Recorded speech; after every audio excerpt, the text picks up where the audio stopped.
This video is brought to you by CuriosityStream. The Nadhim Zahawi scandal appears to be everywhere. Journalists are discussing it on the news, columnists are weighing in on it, politicians are giving their thoughts on it. The Prime Minister himself has already instructed his ethics advisor to open an investigation into the matter. As a politician who's risen through the ranks of the Conservative Party, Zahawi has a lot to lose. First elected in 2010, he's been the Parliamentary Under-Secretary at the Department for Education and for Industry. He was the Under-Secretary of State for COVID-19 vaccine deployment. Then in 2021, he became Education Secretary before briefly being Chancellor of the Exchequer. The question is, could all of this work climbing the greasy pole be for nothing? Is Zahawi's career about to come crashing down? We're going to break this video down into two parts. In the first, we're going to explain the scandal itself and how Zahawi got himself in this mess. In the second, we're going to run through what could happen to Zahawi and the Prime Minister. So let's start by explaining Zahawi's tax affairs. Throughout this section, we're going to be running basically through the interactions between tax lawyer Dan Needle and Nadhim Zahawi. As Needle was the person who broke the story and relentlessly pursued it, it makes sense to do it this way to understand how he broke it and exactly how Zahawi responded. So let's get to it. One of Nadhim Zahawi's first big forays into politics was founding YouGov, all the way back in 2000, with Stephen Shakespeare. Zahawi had a 42.5% share in the company. Shakespeare had a 42.5% share, and a man called Bruce Kopp held the remaining 15%. Zahawi appears to have had a relatively hands-on approach with the company, serving as its CEO between 2005 and 2009. Now, Zahawi had his shares in the company paid into Balshore Investments, which is registered in Gibraltar. According to YouGov, Balshore is a family trust of Nadhim Zahawi. A family trust is basically a legal entity that holds an individual's assets, in this case the assets of the Zahawi family. Anyone who manages the trust is known as its trustees, and those that benefit from it are known as the beneficiaries. For his part, Zahawi has claimed that he does not have and never has had any interest in Balshore Investments, and he is not a beneficiary. The thing is, as the shares were issued in Gibraltar, they were not subject to a capital gains tax. Tax lawyer Dan Needle estimates that this saved Zahawi about £3.7 million, based on conservative assumptions, and he began compiling information about this. By the 10th of July 2022, Needle published what he had so far, and a day later, Zahawi denied benefiting from the trust on an interview with Kay Burley. Now, as Balshore had been described as a family trust of Zahawi, he tried to justify Balshore getting the shares by arguing that his father provided startup capital. This is important because without a reason for why the shares were issued to Balshore, which was registered in Gibraltar and where he didn't have to pay capital gains tax, the situation begins to look a bit, well, dodgy.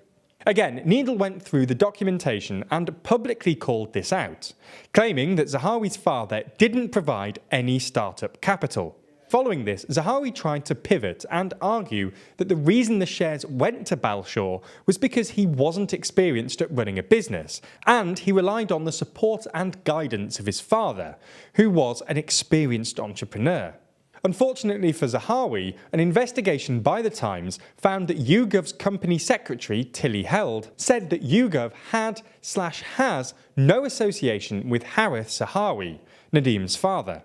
Not long after this, through what Needle described as a chance YouGov IPO document, it's revealed that Zahawi was paid a £99,000 dividend from Balshore. Now, this is big because it directly contradicts his previous statements, including one in front of Kay Burley that he didn't benefit from the trust. It seems that Zahawi didn't particularly like Needle covering his tax affairs, as Needle started receiving letters from Osborne Clarke, who appeared to be Zahawi's lawyers, trying to claim that Needle had overstepped the mark by accusing him of lying to the media and the public in explaining the contributions of his father to YouGov. It goes on to double down on the claims of Hareth's contributions, with them stating that our client had given up his job and was reliant on his father both to support him financially but also to get YouGov up and running. Following this, it appears that the story goes quiet, with little communication between both Needle and Zahawi's lawyers. Last week though, on the 15th of January, it was reported that Zahawi had actually reached an agreement with HMRC to pay millions in tax. Penalties like this are only applied if someone doesn't pay the correct tax bill at the right time. The reason that the Needle saga is so relevant here is because a source told The Guardian that this penalty was triggered as a result of a non-payment of capital gains tax as a result of the sale of shares in YouGov. Now, this is far from good news for Zahawi. The fact that, around the time he was Chancellor of the Exchequer, where he was responsible for taxation policies in the UK, he was resolving his own allegedly unpaid tax with HMRC is really not a good look. The fact that he's still in cabinet and he's still the chairman of the Conservative Party is also not a great look for Sunak.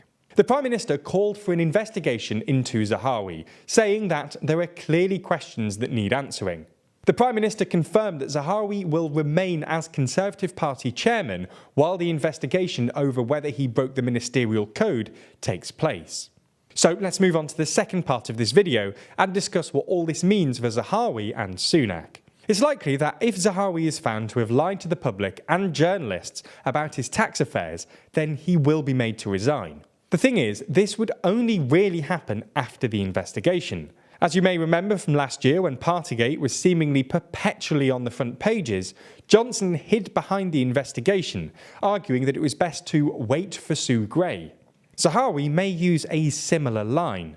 So if Zahawi has bought himself time, what about Sunak? Well, unlike his predecessors, the scandals engulfing Sunak's government right now aren't looking too fatal.